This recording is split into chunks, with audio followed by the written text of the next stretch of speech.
All right, welcome back to episode 2 of Bring the Wood podcast with Gavin and Jett. We have a really, really interesting video for you today, starting off with the coronavirus. I mean, can 2020 get any worse? I would like to say it can't, but apparently it's going to. Obviously the coronavirus is happening. Dumb young people are doing a lot of stupid things that are making it worse, but what am I going to do to control that?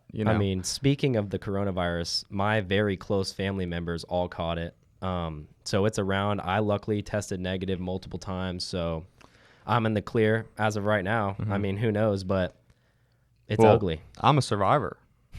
I can't wait to tell my kids that I survived the coronavirus. I'm sure I was asymptomatic, but I had it a long time ago. I had an old strain, but you got to stay safe, and there's nothing more we can do than just to keep kind of trekking on. But some people are just making it worse and worse, and there's nothing we can do to control that. So we'll see how people do. But let's just throw the word Ebola out here really quick and see how people react. Airborne. Yeah, airborne and Ebola, and one sentence is not going to be too good. So apparently in the Congo somewhere, there's been a mutated case of Ebola.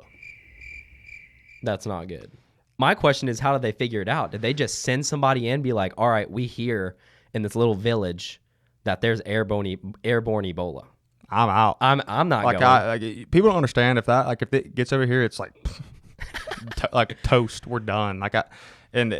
So that's the part where it gets worse. But I pray to God that doesn't get over here. But geez, we're getting apparently 55,000 new cases a day of this stuff. We're lucky that it's not lethal because it is in some cases, but with my family members getting it and all, it seems to be just like a strong flu in that you just have a heavy cough. But Ebola, the death rate is like more than 50%. Oh God, you get Ebola, you're done. So hopefully that doesn't happen. But anyway, moving on to more exciting, better topics. We got the NBA tourney starting in Orlando, which looks, we've seen the tweets and the videos on Instagram and Twitter about how they're in their own little bubble and they're getting 5-star service. Of course, the regulations are out there, to keep them safe. But I'm so excited to see sports again. I know there's been golf and fighting and stuff like that, but some good, genuine American basketball I'm excited to see again. Yeah, for sure. And there are some players that are opting out though. They're saying, I don't want anything to do with this. To be honest though, if one player tests positive and they don't know about it and they're touching the ball and they're wiping their eyes and picking their nose and touching this one ball, it's going to spread so fast. Yeah. But I am glad to see sports and them trying their best to bring it back because it's been so absent. And speaking of sports coming back, they got UFC Fight Island. It looks awesome. It's literally crazy. On a beach. Yeah. Dana White he's a genius. He's really killing it. I love that idea. Instead of just putting in, a ring in an empty, boring facility, where they got some screens. It looked all right. But the Fight Island, I'm really excited to see, that to be on TV. Yeah, and where he's smart is reality TV is already huge. You got the big reality TV shows everybody knows about. People get addicted to reality TV. Shows like The Bachelor and all those other reality Kardashians, all those reality TV shows are huge. So if you mix a huge sport with a huge TV platform, it's going to be massive. And so that's why he's a genius like that. Because he's going to film these guys day to day and have their fights up and, their day-to-day routines and stuff like that. It's going to make him so much money. It's definitely better than looking at an empty crowd. And I think it's a kind of a cool idea. I wonder how he came up with the idea. Was he just sitting at a bar and he's like, Fight Island. Yeah. Maybe that. Sometimes that happens. You don't know. Sitting in the shower, just thinking about it. Yeah. Well, on another happy note, we got a great episode for you today, like Gavin said. Got an incredible special guest, a first-rounder, 28th overall to the Baltimore Ravens, Patrick Queen. We will welcome him on today on Zoom, so that's going to be a great episode. We got some interesting topics to hit on, some questions that we think that y'all like a lot. But other than that, Gavin, it's been pretty hot lately here in Dallas. It's been pretty toasty. Dude, it's been real toasty. Yeah. And speaking of that, we just want to give a huge shout out to NoSweat. These bad boys right here. The sweat-absorbing disposable headliner. If you ever notice the sweat, the white little marks on your hat, that is no more. Hit up NoSweat. They're real good. They sent us some products. We love them. So shout them out. Check them out. And continue to today's episode. All right, we want to give a warm welcome to the first round and 28th overall pick, Patrick Queen. Welcome in, Patrick. Hey, what's good? Appreciate y'all. All right, Pat. So we got a little segment we're going to start off with. It's called First Things First. It kind of gives you a little platform to shout out anybody or anyone that got you to where you are, or anybody that you love and respect. And so, floor is yours here for the opening. Just shout out to my parents. Really, been pushing me since day one. I don't know. Couldn't even explain to y'all like all the days that it took for us just to get here, all the sacrifices and stuff, man. Just a lot of hard work and praying and stuff just to get us through those days. And got me here. I wouldn't trade nothing for the world. Wouldn't trade the friends I got for nothing in the world. Everything falling in the right place right now. And I'm heading up to Baltimore, which is another great place, and trying to finish out this story strong. Well, we also have another segment. It's called Outside the Lines, and it kind of just gives the people an insight to you as an individual and as a person rather than just a person on TV. Tell us a little bit about how your love for bowling started. My love for bowling started by getting whooped every day. Used to go bowl with Darius Guys, Donnie Alexander, all those guys, Michael Divinity used to take me finish bowling all the time, and just kept getting whooped and found out they had their own custom-made balls and stuff. So ended up giving me one, learning how to bowl, and then ever since then I just took off. And recently when I was in Dallas, I went bowling at the 24/7 place and stayed in there till about 3 o'clock in the morning bowling and stuff. We also heard you love to fish. Did you catch anything today? Yeah, we caught some bass. Let me try to show y'all a little something right quick. All right. We're both some big fishers, so that's exciting. Flip the camera for y'all. Oh my gosh, bro. Some of them. There you Got go. some bass underneath. The bass at the bottom. So. Dang. Where'd y'all go? You did some work there. It's a little place in Blackman called Fishin. Okay, very cool. We just got back from a property out in East Texas, and there's a little stocked pond out there. It's so much fun to go out and fish, and we caught probably 20 little 2-pounders, nothing special, but dude, it's addicting. I mean, even when you don't catch anything, fishing is always a blast. Yeah, man, you can't trade a deal on the water for nothing. Oh, for sure. Like I said, I'm a chill, laid-back guy. Like to do anything, bowl, fish, games, paintball, whatever it is. I'm that guy. Patrick, what is your go-to gun in Call of Duty Warzone? Go-to? I don't know. There's a lot to choose from. I can't give you one. I give you top 3. Okay. Top 3. First one, M4 custom.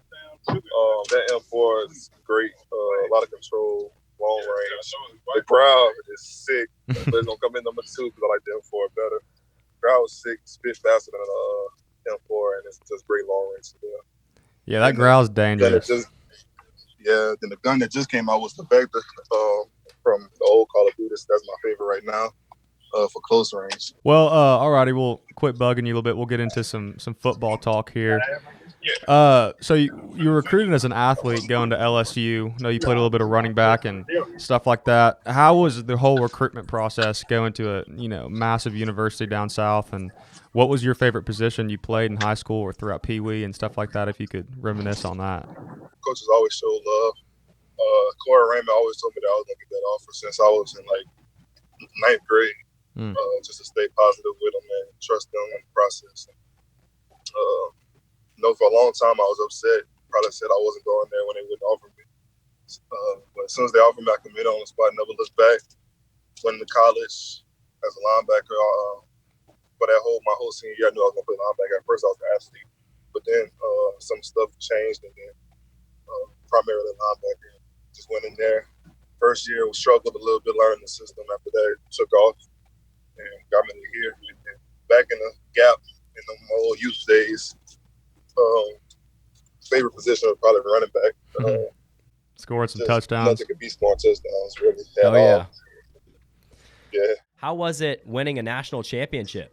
It still don't feel real. I mean, people look at it like we were really excited, which we were, but it was more expected.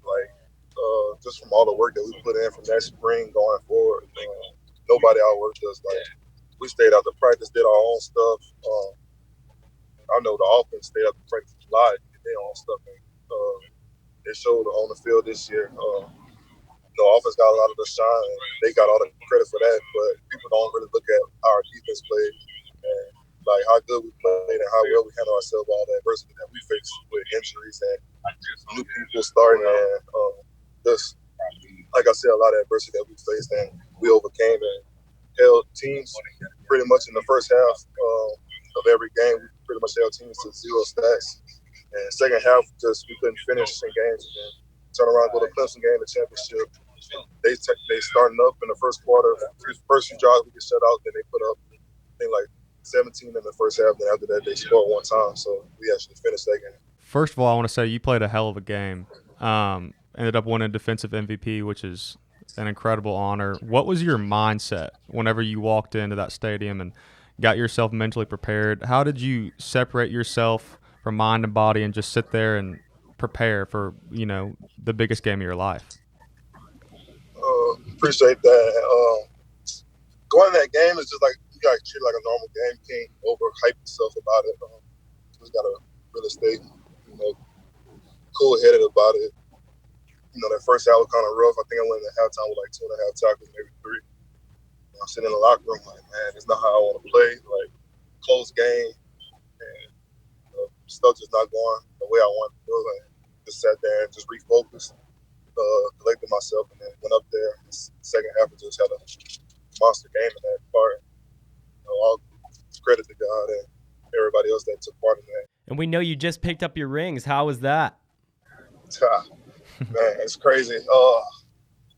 Can't explain no rings, man. I thought we were gonna get 2 of them, but we got 3. that shocked me. But that SEC championship ring actually was better than the national championship ring. I don't know how everybody else feels about it, but that's how I feel. How excited are you to go into a pretty stacked Ravens team with Lamar Jackson and a stout defense? I'm very excited. They had a great run last year, and, came up a little bit short. And I'm just trying to come in there and help them build on what they accomplished last year. I'm not trying to be too much more in the team, not trying to be that, over popular guy. I'm just trying to come in and fit in and do my job and help everybody else and accomplish all the goals that we all want to achieve. That's been my motto since day one, and I'm going to keep turning these wheels. Ray Lewis was obviously a great linebacker of all time for the Ravens. Have you heard from anybody, any of the old Raven greats, especially Ray, or anybody on the team specifically that's hit you up and said that they're excited, that you're coming along? Or how do you, especially look up to Ray as an individual and as a football player? Ray's a great linebacker. I actually hit Ray up before the championship game and asked him for some critique on my film and stuff, and heard him talk about me in one of the interviews he had.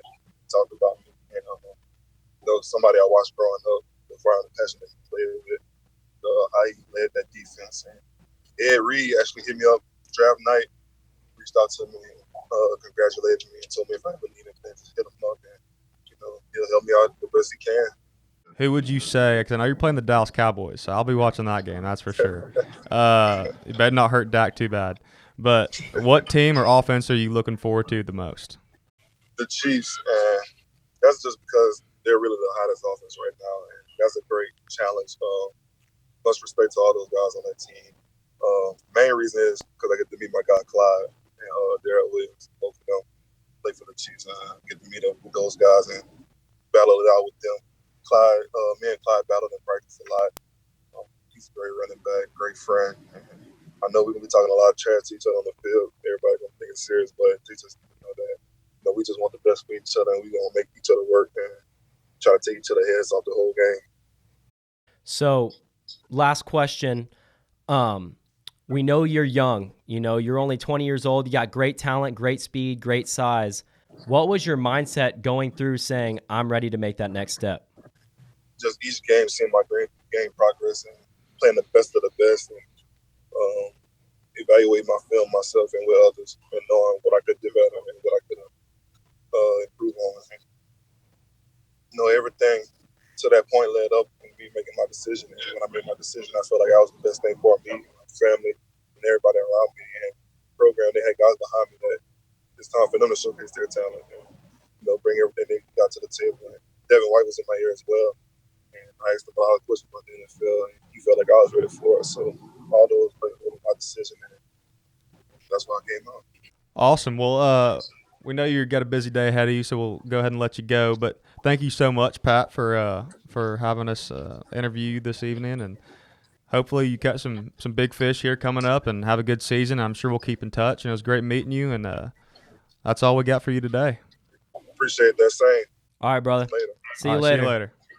Appreciate y'all. All right, so that concludes our episode 2 of Bring the Wood podcast.